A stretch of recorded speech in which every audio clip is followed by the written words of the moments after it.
छत्तीसगढ़ को धान का कटोरा कहा जाता है। यही नहीं, सुबह की सियासत भी समय समय पर धान के इर्द गिर्द घूमती दिखाई देती है। इस बार चुनावी साल में छत्तीसगढ़ की भूपेश सरकार ने प्रति एकड़ 20 क्विंटल धान खरीदी का कार्ड खेला।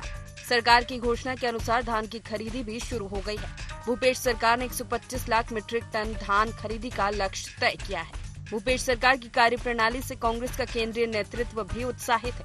छत्तीसगढ़ पहुंचे पूर्व केंद्रीय मंत्री जयराम रमेश ने कहा कि 17 गारंटी हमने जनता के बीच रखी हैं, लेकिन एक गारंटी आज से लागू हो गई है, जिसके तहत 20 क्विंटल प्रति एकड़ धान खरीदी की जा रही है। अब तक हमने 17 गारंटी दिए हैं और आज कई अखबारों में आपने देखा होगा ये 17 गारंटी हमारी पार्टी की ओर से जो हमने अभी तक जनता के समक्ष रखा है, पर इसमें सिर्फ 16 दिखाई दे रहे हैं, 17 नहीं।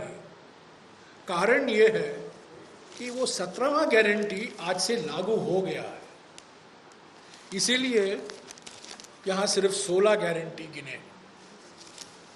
जो गारंटी आज से लागू हुआ है। अब जब सुबह में चुनावी घमासान मचा हुआ है, ऐसे में धान खरीदी पर सियासत ना हो, ये कैसे हो सकता है? धान खरीदी को लेकर अब श्रेय की होड़ शुरू हो गई है।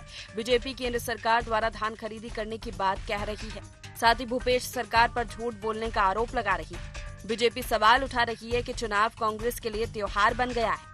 जयराम रमेश 2800 रुपए में धान खरीदी की बात करते हैं, राहुल गांधी कहते हैं 3000 रुपए में खरीदेंगे और भूपेश बघेल कुछ नहीं कहते। सरकार जो है झूठ बोलने वाली सरकार है और चुनाव इनके लिए त्योहार हो गया और 5 साल जनता को भूल जाती है। जयराम रमेश जी अभी बोलते हैं 2800 रुपए में खरीदेंगे, राहुल गांधी बोलते हैं 3000 रुपए में खरीदेंगे, भूपेश बघेल कुछ नहीं बोलते। तो किसानों को तो आप एक ऐसे कटघरे में आप खड़ा कर दिए हो कि आने वाले समय में आप क्या करने वाले हो। और इनके पास में मेरे को हंसी आती है इस बात की कि इनके प्रियंका जी हैं, राहुल जी हैं, ऐसा लगता है कि 2018 का घोषणा पत्र उड़ के इनके हाथ में आ गया। भूपेश सरकार के ऐलान के मुताबिक धान खरीदी शुरू हो गई है, साथ ही आरोप प्रत्यारोप का दौर भी शुरू हो गया है। लेकिन चुनावी घमासान के बीच धान खरीदी का श्री गणेश चुनाव परिणाम को किस पक्ष में ले जाते हैं, ये तो आने वाला समय ही बताएगा। रायपुर से IND24 के लिए ब्यूरो चीफ निधि प्रसाद की रिपोर्ट। नमस्कार, जय जोहार गुहार। छत्तीसगढ़ में आप सभी का स्वागत है। मैं हूं आपके साथ दिव्यांशु जोशी। चर्चाओं का आगे बढ़ाएंगे, लेकिन उससे पहले जान लेते हैं क्या है आज के गुहार पॉइंट्स। धान पर फिर क्यों शुरू हुआ सियासी घमासान? क्या कांग्रेस ने पूरी कर दी एक गारंटी?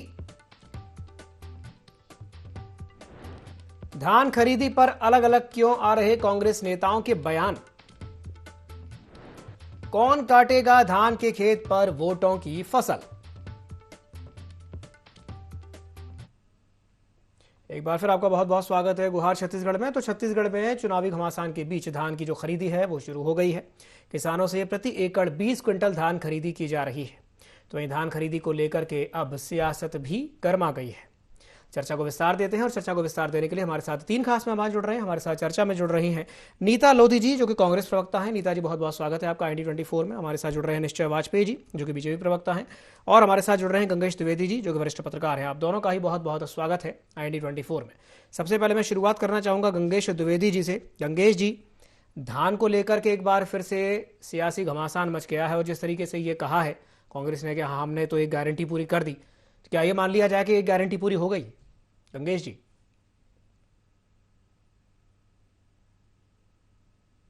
गंगेश जी, क्या आप मेरी आवाज सुन पा रहे हैं? लगता है गंगेश जी तक हमारी आवाज नहीं पहुंच पा रही है। चलिए ठीक है, कोई बात नहीं, उनसे बाद में संपर्क करेंगे। निश्चय जी के पास में जाना चाहूंगा। निश्चय जी, कांग्रेसी तो ये कह रहे हैं कि हमने तो एक गारंटी पूरी कर दी, क्या कहेंगे इस पर?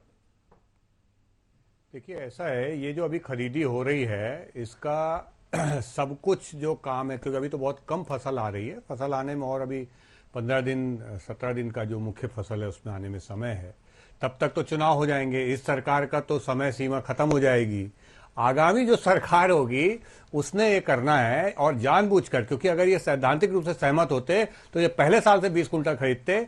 इन्होंने 20 कुंटल की खरीदी वाला काम जो है वो केवल चुनावी लाभ के लिए आखिरी समय में एक टूहू दिखाना जिसको हम लोग बोलते हैं कि यानी एक लुभावना वादा जैसा विषय है।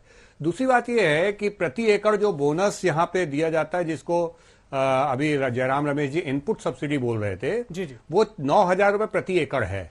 जब 15 कुंटल था तो 600 रुपए कुंटल होता था। 20 कुंटल में भी उसको 9,000 ही रखा है, इसलिए इन्होंने जो इनपुट सब्सिडी जिसको ये बोल रहे हैं, इसको 450 रुपए कुंटल कर दिया है।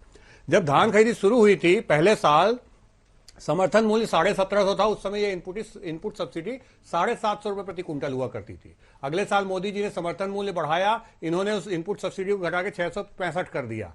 उसके बाद फिर मोदी जी ने समर्थन मूल्य बढ़ाया, इन्होंने इनपुट सब्सिडी को घटा के अगले साल और 600 रुपए कर दिया, और इस साल इन्होंने 450 रुपए कुंटल कर दिया है। 12,000 रुपए प्रति कुंटल प्रति एकड़ देंगे, ऐसा इन्होंने कोई घोषणा नहीं की। तीसरी बात यह है, इनपुट सब्सिडी का मतलब होता है कि जो जिस समय लागत लगती है उसमें सब्सिडी दी जाए। तो किसान की लागत तो लग चुकी है, 2023 का पैसा तो मिला नहीं किसानों को, 2022 का भी पूरा पैसा नहीं मिला। इस सरकार ने एक नया नायाब तरीका निकाला कि हम 1.25 साल में पैसे देंगे किसान को बोनस के, और उस चक्कर में 2022 का पैसा भी पूरा नहीं मिला, 2023 का 1 रुपया भी नहीं मिला इनपुट सब्सिडी का छत्तीसगढ़ के किसान को। वस्तुतः इन्होंने 3 साल का ही बोनस दिया है। यह सच्चाई है भूपेश बघेल की सरकार की। यह विज्ञापन की सरकार है, इसने किसानों को हर हिसाब से ठगने का काम किया है, और इनकी जो गारंटी है वो सारी फेल और झूठी और धोखेबाजी से भरी है। 3 साल का बोनस देकर के अपनी पीठ थपथपा रहे हैं। 20 कुंटल का धान इन्होंने आगामी सरकार के लिए छोड़ दिया है। खुद एक भी साल इन्होंने 20 कुंटल की खरीदी नहीं की है। निश्चय जी, एक बात और है, जिस तरीके से हमने बयानों को अगर अपन देखें तो बयान भी थोड़ा अलग अलग तरह के आ रहे हैं, 2800, 3000। तो ये जो वेरिएशन दिखाई दे रहा है, ये कहीं ना कहीं बता रहा है कि हाँ, एक मत नहीं है। मतलब एक स्पेसिफिक जो आना चाहिए, नंबर जो आना चाहिए कि हाँ भाई इतने पे करेंगे, वो नहीं आ रहा है। तो ये किस ओर इशारा कर रहा है? दिव्यांशु जी, इसका सबसे बड़ा कारण यह है कि ये जब उड़न खटोले से नीचे जमीन पे उतरे और जमीन में आने के बाद इनको पता चला कि इनके पांव से जमीन खिसक चुकी है, तो हड़बड़ी में ये घोषणा कर रहे हैं। घोषणा पत्र आया नहीं है अभी तक इनकी कोई जो कमेटी है उसने कोई रिकमेंडेशन दी नहीं है। ये चूंकि जमीन में अभी इनके पांव टिक नहीं रहे हैं, तो मुख्यमंत्री ने काफी पहले ही घोषणाएं करना शुरू कर दी, इसलिए सभी अलग अलग बातें आ रही हैं। इसकी कोई विश्वसनीयता नहीं है। ये तो आप मान के चलिए कि ये सरकार ने जब बोनस की ही बात, 3 साल मात्र का बोनस दिया, 2 साल का बोनस किसानों को मिला नहीं है, जिसके बड़े बड़े दावे भरते हैं कि हम 2500 रुपए से धान खरीद रहे हैं। इस सरकार ने केवल किसान का रकबा काटने का काम किया है, उसके खाद और बोरी की कालाबाजारी करने का काम किया, उसके प्रधानमंत्री आवास को वापस करने का काम किया है, इसने उसके धान बेचने में उसको तरसाने का काम किया है। इस सरकार ने हर हिसाब से और हर जगह किसान को धोखा देने का काम किया है। अच्छा निश्चय जी, एक बात और है कि आज सरोज पांडे जी ने भी ये स्टेटमेंट दिया। उन्होंने कहा कि भाई एक एटलीस्ट कांग्रेस ने माना तो सही कि एक बड़ा अमाउंट केंद्र सरकार दे रही है, 600 रुपए वो डाल रहे हैं। तो क्या ये कहा जाए कि धान खरीदी को लेकर के एक भ्रम फैलाने की कोशिश की जा रही है कांग्रेस के द्वारा? नहीं, आज तो जयराम रमेश जी ने बोल दिया ना, केंद्र सरकार 2200 देती है, 600 हम देते हैं। हालांकि उनका आंकड़ा गलत था, वो 450 कर दिए, शायद भूल है ये बात को। उन्होंने तो स्पष्ट बोला आज अपने उसमें कि 2200 रुपए केंद्र सरकार समर्थन मूल्य देती है, उसके ऊपर हम 600 देते हैं, इसलिए 2800 हुआ। तो ये तो एकदम स्पष्ट है। यहां झूठ बोलने वाले जो स्थानीय नेता हैं छत्तीसगढ़ के, वो सोचते हैं कि झूठ बोल के जनता को भगाया जा सकता है। वस्तुतः जो 22,000 करोड़ का पेमेंट इस वर्ष भी हुआ है, वो पूरा का पूरा केंद्र सरकार ने दिया है। और मोदी जी ने तो यह है कि जिस समय उन्होंने सरकार संभाली थी 2014 में, 19,500 रुपए एकड़ किसान को मिलता था धान का, छत्तीसगढ़ के किसान को। आज वो 44,000 रुपए प्रति एकड़ मिलता है। 19,500 को बढ़ा करके 44,000 रुपए प्रति एकड़ का पैसा करने वाले मोदी जी हैं। ये समर्थन मूल्य उन्होंने बढ़ाया है। और ये कांग्रेस केवल झूठ बोल के ये सोच रही है कि जनता को पता नहीं चलेगा, लेकिन जनता को सब पता है, जनता है, सब जानती है। जी जी। और ये जो 125 लाख मीट्रिक टन धान खरीदी की जो बात कही जा रही है, आपको लगता है कि ये लक्ष्य पूरा हो पाएगा? नहीं, बिल्कुल। और इसके लिए तो केंद्र सरकार ने, मोदी जी यहां बोल के गए हैं कि किसान, छत्तीसगढ़ के किसान का दाना दाना अनाज खरीदा जाएगा और इसकी पूरी व्यवस्था केंद्र सरकार करेगी। मोदी जी गारंटी दे के गए हैं, तो वो तो होनी है। 125 लाख क्या, आप 135 लाख ले लीजिए, हाँ, मोदी जी खरीदेंगे। लेकिन सच्चाई ये है कि 5 साल जो ये भूपेश बघेल जी ने कोटा दिया कि पहले साल इन्होंने बोला हम 40 लाख टन चावल देंगे, ये 23 लाख टन दे पाए। अगले साल इन्होंने बढ़ा के 50 लाख टन करवा दिया, मोदी जी ने बोला हाँ हम लेंगे, इन्होंने उसको वो 24 लाख टन ही दे पाए। उसके बाद इन्होंने बढ़ा करके 61 लाख का इनको लक्ष्य इन्होंने मांगा और मोदी जी ने हाँ बोला, ये मात्र जो है 39 लाख टन ये दे पाए। और इस वर्ष इन्होंने 58 लाख टन देने का काम, वो भी दिया नहीं, 53 लाख ही दिया, 58 लाख का बोला है, जबकि लक्ष्य इनको उनको 62 लाख का मिला था। तो जितना अनाज यहां हो रहा है छत्तीसगढ़ में, उसका दाना दाना खरीदेंगे, ये केंद्र सरकार की गारंटी है। और ये अभी मांडविया जी भी, अपने पीयूष गोयल जी भी बोल के गए हैं प्रेस कॉन्फ्रेंस में, इसमें कोई संशय नहीं है। तो ये, लेकिन इनकी खरीदी व्यवस्था बहुत खराब है कांग्रेस की, और ये किसान जानता है, उसको तकलीफ जो है उसको किसान जानता है। चलिए ठीक है, हमारे साथ चर्चा में नीता लोधी जी भी जुड़ गई हैं। नीता जी, बहुत बहुत स्वागत है आपका ID24 में। नीता जी, जी जी जी, जिस तरीके से ये बातें हो रही हैं, जो बात आज बीजेपी कह रही है, हमने सुनील सोनी जी का भी स्टेटमेंट सुना, धान खरीदी को लेकर के एक अलग ही लेवल की सियासत होने लगी, अचानक से धान खरीदी का मुद्दा आ गया। क्या कहेंगे इस पर नीता जी? देखिए, सबसे पहले तो छत्तीसगढ़ स्थापना दिवस की बहुत सारी शुभकामनाएं। बहुत बहुत शुभकामनाएं। आदरणीय का पक्ष सुन नहीं पाया था, मैं तकनीकी कारणों से मैं इनका पक्ष सुन नहीं पाई, पर निश्चित तौर पे मैं ये दावे के साथ कहती हूँ कि भारतीय जनता पार्टी के पास कोई कार्य योजना नहीं है। यदि आप देखें, इनका घोषणा पत्र उठा के 2003 का उठा के देखे, चाहे 2008 का उठा के देखे, चाहे 2013 का उठा के देखे, इन्होंने कितनी घोषणाएं पूरी की और क्या किया और क्या नहीं किया। 2018 में एक घोषणा पत्र के साथ हमारी कांग्रेस की सरकार आती है, जिसमें आते ही 19 लाख किसानों का 9,270 करोड़ इससे भी ज्यादा का कर्जा ये माफ करती है। और आज की वर्तमान की बात अगर हम देखें तो वर्तमान में सरकार ने वादा किया था कि प्रति एकड़ 20 क्विंटल धान खरीदेंगे, जो कि आज 1 नवंबर से हमारे प्रदेश में 20 क्विंटल धान के हिसाब से खरीदी भी शुरू हो गई। आपने देखा, हमने 2500 का वादा किया था, 2500 से ज्यादा का निभाया। आज आप 2640 के बाद 2800 रुपए और निरंतर ये मूल्य बढ़ते चले जाएंगे। कांग्रेस जो कहती है सो करती है। आप देखेंगे लोगों का रुझान कृषि की ओर बढ़ा है। हमारे किसान जो पहले 19 लाख थे, आज लगभग 25 लाख किसान हो पाए हैं। युवा खेती की ओर अग्रसर हो रहे हैं, खेतों का किसानों का रकबा बढ़ा है, उत्पादन अच्छी हुई है, इसमें लोगों का रुझान बढ़ने के साथ ही साथ युवाओं का आकर्षण बढ़ा है। और कृषि से संबंधित और भी जो योजनाएं, चाहे नरवा गरवा गुरबाबारी की बात हो, चाहे अन्य की बात हो, ये लोगों में निरंतर आर्थिक रूप से समृद्ध होते चले जा रहे हैं। जहां तक भूमिहीन कृषि न्याय मजदूर योजना की बात हो, हमने 7,000 से 10,000 तक कर दिया।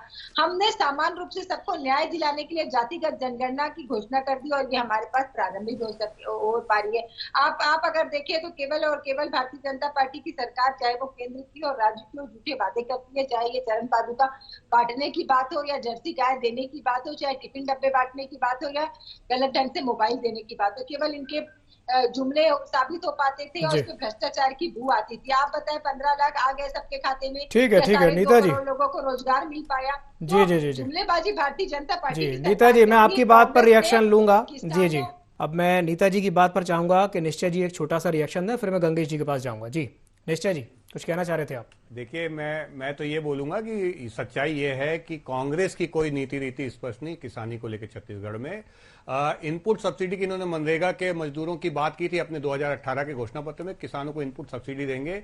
अभी ये 1 पैसा देते हैं, 450 रुपए कुंटल, जिसको ये 600 रुपए बोलते हैं, इसको इनपुट सब्सिडी भी बोलते हैं, इसको 2500 रुपए बोलते हैं, सारे पैसों को एक ही बोलते हैं। दूसरी बात यह है कि जो भाजपा की सरकार रही है, जिस समय भाजपा की सरकार ने 2004 में काम संभाला था, उस समय मात्र 5 लाख टन ही धान की खरीदी छत्तीसगढ़ में होती थी। गांव-गांव में सोसाइटी खोल करके हर किसान का दाना दाना खरीदने का काम भारतीय जनता पार्टी ने किया, और उसको बढ़ा के 82 लाख टन तक, 5 लाख टन से 82 लाख टन तक किया। जो किसानों के पास मात्र 70,000 के आसपास बिजली कनेक्शन हुआ करते थे, उनको 4.5 लाख कनेक्शन देने का काम किया। और गांव के सर्वांगीण विकास के लिए किसानों की बेटियों के लिए स्कूलें खोली, किसानों के लिए सड़कें बनाई, गांव-गांव तक सड़कें बनी। ये भारतीय जनता पार्टी के शासन में हुआ। और वहीं ये कांग्रेस की सरकार ने केवल भ्रष्टाचार के अलावा कुछ किया नहीं, और सड़कों को गड्ढे में तब्दील कर दिया है। इसमें दिशा तो इनका भ्रम है। चलिए ठीक है, मैं नीता जी के पास आऊंगा, लेकिन उससे पहले गंगेश जी। जी नीता जी जी, मैं आपके पास आ रहा हूँ। गंगेश जी भी हमारे साथ चर्चा में जुड़े, एक सवाल मैं उनसे ले लूँ, फिर मैं आपके पास आता हूँ। गंगेश जी, जिस तरीके से कांग्रेस ये कह रही है कि एक गारंटी तो पूरी हो गई है धान खरीदी की, लेकिन जब हम बयान देखते हैं तो वो अलग अलग दिखाई देते हैं, 2800, 3000। क्या ये कहा जाए कि जो धान की गारंटी कांग्रेस ने दी थी वो पूरी हो गई है? गंगेश जी। देखिए, कांग्रेस ने जो गारंटी दी थी उस हिसाब से तो खरीदी कर रहे हैं जी। पहले जो शुरुआत में इन्होंने कहा था कि 2500 रुपए प्रति क्विंटल के हिसाब से धान की खरीदी करेंगे, लेकिन एमएसपी तय करने की जिम्मेदारी केंद्र की होती है, और एमएसपी के हिसाब से ही सारे राज्य उस पर खरीदी करते हैं, जो राज्य केंद्र से तय होता है जी। लेकिन यहाँ पर ये आया कि उस समय 1840 रुपए कुछ एमएसपी था और कांग्रेस ने 2500 कहा था। वो अंतर की राशि कांग्रेस ने अलग से किसानों को देना शुरू किया और 5 साल तक दे रहे हैं। और इस दौरान एमएसपी भी केंद्र से बढ़ी है, वो मेरे ख्याल से भी लगभग 20 से 40 रुपए कुछ हो गई, 2200 के आसपास पहुंच गई है जी। तो उसके हिसाब से इन लोगों ने इनका भी जो इनकी जो अंतर की राशि थी वो फिक्स थी, उस हिसाब से किसानों को आज 2800 रुपए के हिसाब से धान का मूल्य मिल रहा है।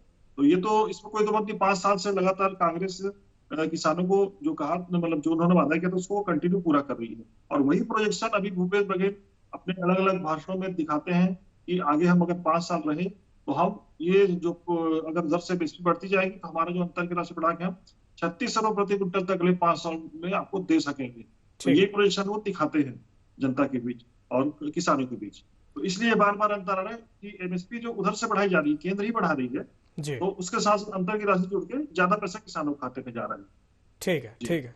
नीता जी, आप कुछ कहना चाह रहे थे, जी बोलिए। देखिए, ये बिल्कुल जग जाहिर है कि भारतीय जनता पार्टी किसान विरोधी है। आपने देखा होगा केंद्र की सरकार ने जब 3 काले कानून लाए थे किसान के विरोध में, तो कैसे पूरे देश के किसान दिल्ली में धरने पर महीनों महीनों बैठे रहे और सैकड़ों किसानों को प्राणों की आहुति देनी पड़ी और उसके बाद किसान हित में ही भारतीय जनता पार्टी नरेंद्र मोदी की सरकार को झुकना पड़ा और अपने 3 काले कानून वापस लेने पड़े। आप ये बताएं, जब 15 क्विंटल धान मिलता था उसको 10 क्विंटल यही डबल इंजन की सरकार रमन जी और मोदी जी की सरकार ने लिया था। आज मैं कहना चाहूंगी जहां भारतीय जनता पार्टी की सरकार है, चाहे आप गुजरात ले लीजिए चाहे उत्तर प्रदेश ले लीजिए, क्यों वहां 1300 रुपए प्रति क्विंटल मूल्य से धान खरीदे जाते हैं? वहां तो योगी और मोदी की सरकार है, वो अपना खरीद ले। गुजरात में 1315 रुपए में धान खरीदी जाती है, चाहे और वो जाके खरीद ले। यदि अगर ऐसा लगता है, यदि आपको लगता है कि केंद्र की सरकार खरीदती है तो डबल इंजन की सरकार करके बता दें। हमने दो राज्यों का उदाहरण मैंने दिया, आपने बताया। अभी इस वर्ष भी आपने देखेंगे जब 86 मीट्रिक टन का अनुबंध हुआ था, इसको घटाकर केंद्र की सरकार ने मात्र 61% कर दिया। क्यों? दोहरा चाल चरित्र क्यों? और क्यों किसी और को अपनी वाहवाही लेने पे आमादा होते हैं भारतीय जनता पार्टी के लोग? ठीक है, निश्चय जी जवाब दीजिए। दिव्यांशु जी क्या है जी। ये जब किसान का रकबा काट रहे थे, किसान की मेड़ का रकबा काट रहे थे, जब ये खाद और बोरी की कालाबाजारी करा रहे थे, जब उसके प्रधानमंत्री आवास को वापस कर रहे थे, जब इन्होंने तरसा के दिसंबर में धान खरीदा था, सुखा के किसानों का धान खरीदा था, और पिछली सरकार में पानी में बोर के धान खरीदते थे, वो इनकी बड़ी किसान हितैषी रीति है। और झूठ बोलना इनका सबसे पहला परम कर्तव्य है। आप समर्थन मूल्य होता है पूरे देश का, प्रदेश में भी वही है, वो छत्तीसगढ़ में भी वही है, और छत्तीसगढ़ का किसान भी जो है ना, नेता जी आपके पास आऊंगा, उनकी बात हो जाने दीजिए। मजबूर होता रहा जी।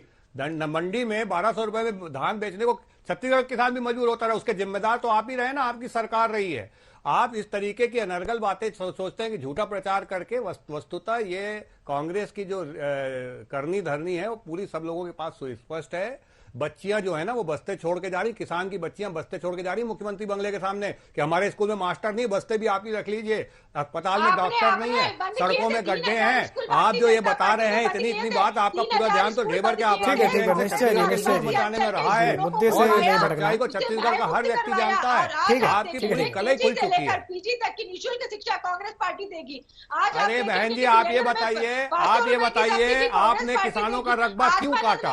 आपने पहली बार ऐसा हुआ छत्तीसगढ़ में कि बारदाने की कमी हुई। आप लोग जो है किसान की किसी प्रकार की व्यवस्था नहीं कर रहे, उसको जबरदस्ती धुर्रा माटी को वर्मी कंपोस्ट बोल के बेच रहे हैं। आप 1000, 2000 रुपए, 5000 रुपए काट रहे हैं। बारदाने की कमी की बात निश्चय जी कह रहे हैं। जबरदस्ती आप कैसे वर्मी कंपोस्ट बेच रहे हैं? आप बताइए कौन सी आपकी किसान हितैषी? ठीक है निश्चय जी, मिट्टी मिला गोबर, उसको आप वर्मी कंपोस्ट के नाम पे 10 रुपए किलो में बेच रहे हैं। नेता जी वो बारदाने की कमी की बात कह रहे थे, निश्चय जी बारदाने की कमी की बात बोल रहे हैं। पहली बार ऐसा हुआ कि बारदाने की कमी हुई है, क्या कहेंगे इस पर? बिल्कुल नहीं हुई। धुर्रा माटी भैया, दिव्यांशु जी मैं भी बोला, धुर्रा माटी को गोबर बेच बोल के जबरदस्ती जबरदस्ती काटे गए, जबरदस्ती की जाती है किसानों के साथ। सामने कहीं कोई कमी नहीं है। और जिस प्रकार किसान खुशहाल है, केवल और केवल भूपेश बघेल जी की कांग्रेस की सरकार में किसान खुशहाल है। यदि किसी मजदूर को भी 7000 से मिला के 10,000 रुपए किया गया तो हमारी कांग्रेस भूमिहीन किसान नहीं, 2022 का बोनस मेरा नहीं मिला है, 2022 का जयराम रमेश 2023 उनकी बात पूरी हो जाने दीजिए, उसके बाद बोलिए। आप बताइए, 2 साल की सब्सिडी आपने नहीं दी, इनपुट सब्सिडी दी। निश्चय जी, एक इस साल आपने 450 रुपए कैसे कर दिया है? आपने उसको 600 रुपए को 450 कैसे कर दिया? और जयराम रमेश उसको प्रेस कॉन्फ्रेंस ले रहे 600 रुपए देंगे करके। ठीक है, अभी तो जवाब दे दीजिए। 600 रुपए कहाँ किया? 450 क्या? 20 कुंटल का 9,000 रुपए प्रति एकड़, 450 दे रहे हैं आप। किसान का लगातार पैसा आप कम कर रहे हैं क्योंकि मोदी जी वहां बढ़ा रहे हैं। किसानों को ये कौन सी आपकी रीति नीति जिसको आप किसान हितैषी नीति बोल रहे हैं? 3,000 से भी ज्यादा पदाधिकारियों का, बड़े बड़े नेताओं का कर्जा माफ किया है हमारी कांग्रेस पार्टी की सरकार ने। अगर ठीक है, चलिए, पूरा कर्जा माफ किया गया, चाहे वो रमन सिंह जी हो, चाहे बृजमोहन सिंह जी हो, चाहे धर्म कौशिक जी हो, सारे लोगों का कर्जा माफ हुआ है। हमारी सरकार अगर लाभ देती तो पूरे छत्तीसगढ़ के वासियों को एक चश्मे से देखती है, चाहे वो बिजली बिल हाफ का मुद्दा हो, सारे लोगों का बिजली बिल माफ होता है। ठीक है नीता जी, बच्चों को अंग्रेजी शिक्षा माध्यम देती तो सारे के बच्चों को, हम पूरे सर्व लोगों के लिए काम करने वाली कांग्रेस की पार्टी है। आपने देखा होगा जिस प्रकार से सभी क्षेत्रों में अभी केजी से लेके पीजी तक की निःशुल्क शिक्षा होगी, वो सभी के लिए होगी। अगर सिलेंडर में 500 रुपए की सब्सिडी कांग्रेस दे रही है तो ये सभी वर्ग के लोगों के लिए, सभी जाति धर्म के लोगों के लिए दे रही है। भारतीय जनता पार्टी जैसे नहीं कि 2011 में आप लोगों ने जनगणना करी थी, उसके बाद 2021 में आप जनगणना नहीं करा पाए, 2023 तक आप जनगणना नहीं करा पाए। आप तो चाहते ही नहीं है कि महिला आरक्षण, आप चाहते ही नहीं कि जाति जनगणना हो। कांग्रेस पार्टी ने घोषणा की है कि जाति जनगणना कराएगी और सारे लोगों को न्याय दिला पाएगी, सभी वर्ग के लोगों को न्याय कर पाएगी। वो कांग्रेस पार्टी की सरकार है। ठीक है नीता जी, गंगेश जी के पास में जाता हूं, फिर आऊंगा निश्चय जी के पास। गंगेश जी, नीता जी ने अभी एक बात कही कि कांग्रेस के राज में किसान काफी खुशहाल है। ये बड़ा स्टेटमेंट है। अगर इसको थोड़ा ब्रॉड पर्सपेक्टिव में देखें, क्या वाकई में किसान खुशहाल है छत्तीसगढ़ का? आवाज नहीं आ रही इधर। निश्चित तौर जी, पर किसानों के वो लोग, भूपेश सरकार की तो पहली पॉलिसी यही रही है कि किसानों को ही लाभ पहुंचा के उन्होंने, मतलब उनकी तो जीत ही इसी कारण हुई कि वो सबसे पहले उन्होंने कर्ज माफी का वादा किया। उसके बाद एमएसपी को तय से ज्यादा जाके 2500 रुपए प्रति क्विंटल धान का कीमत देना शुरू किया और लगातार 5 साल तक दे रहे हैं। तो निश्चित तौर पर इसमें किसानों को जिनमें भरपूर पैसा जा रहा है। उसके अलावा देखिए, गोबर खरीदी का अभियान शुरू किया उन्होंने, गौमूत्र खरीदी शुरू किया, ये सब एक्स्ट्रा खरीदी, ये तो वादे में नहीं था। उसके अलावा ये किसानों के जेब में इसके भी पैसे जा रहे हैं जो इसमें बेच रहे हैं। कुछ पशुपालक रह गए जो खेतिहर मजदूर हैं, पशुपालन करते हैं, वो भी इसका फायदा ले रहे हैं। और तो इस तरह से किसान निश्चित तौर पर खुशहाल है। और मैं एक डाटा देख रहा था कि अभी जो घोषणा हुई है कर्ज माफी के फिर से 5 साल बाद, तो उसमें ये आ रहा है कि अधिकारियों के मुताबिक लगभग 2 लाख किसान ऐसे हैं जिन्होंने कर्ज लेना बंद कर दिया। मतलब ये तो अच्छा संकेत है, कहीं कहीं किसानों की अर्थव्यवस्था तो सुधर रही है। तभी 2 लाख किसानों की संख्या भी बढ़ी है, 3 लाख, लेकिन 2 लाख किसान उसमें ऐसे हैं जिन्होंने कर्ज लेना बंद कर दिया है। इसका मतलब ये है कि उनकी आर्थिक स्थिति मजबूत हो रही है। और किसानों के पास जब पैसा आता है तो निश्चित तौर पर वो अपने शौक पूरा करने, परिवार की जरूरतें पूरा करने बाजार में जाता है, बाजार में खर्च करता है, तो उससे बाजारी मोबिलाइज होता है। यही वजह की कोरोना काल में भी छत्तीसगढ़ में उसका असर नहीं पड़ा था ज्यादा, क्योंकि किसानों के जेब में लगातार पैसा आ रहा था, वो बाजार में खर्च कर रहे थे जैसे भी करें। गाड़ियों की बिक्री बढ़ी, 2 व्हीलर 4 व्हीलर गाड़ियों की जबरदस्त बिक्री बढ़ी छत्तीसगढ़ में, दोगुनी तिगुनी हुई। तो इस तरह से निश्चित और खुशहाल हुआ है। और आपको बताएं कि शुरुआत में जब पहली बार कर्ज माफ हो तो पहली बार हमने देखा कि छत्तीसगढ़ में हेलीकॉप्टर से किसी किसान ने अपने बारात निकाली थी बेटे की, तो खुशहाल हुआ तब तो बारात निकली हेलीकॉप्टर में। चलिए ठीक है, बहुत बहुत धन्यवाद आप तीनों मेहमानों को हमारे साथ जुड़ने के लिए, चर्चा में शामिल होने के लिए। समय की बाध्यता के चलते मैं इस चर्चा को यहीं समाप्त करना चाहूंगा। तो छत्तीसगढ़ को धान का कटोरा भी कहा जाता है और आज छत्तीसगढ़ का स्थापना दिवस है। धान को लेकर के एक बार फिर से छत्तीसगढ़ में सियासत गर्मा गई है। बीजेपी और कांग्रेस दोनों के अपने अपने दावे हैं। अब ये देखने वाली बात होगी कि धान पर ये जो सियासत उठ रही है, इससे कितना फायदा आने वाले चुनाव में कांग्रेस को मिलेगा। गुहार छत्तीसगढ़ में फिलहाल के लिए इतना ही। मुझे दीजिए इजाजत और आप बने रहिए IND24 के साथ। नमस्कार।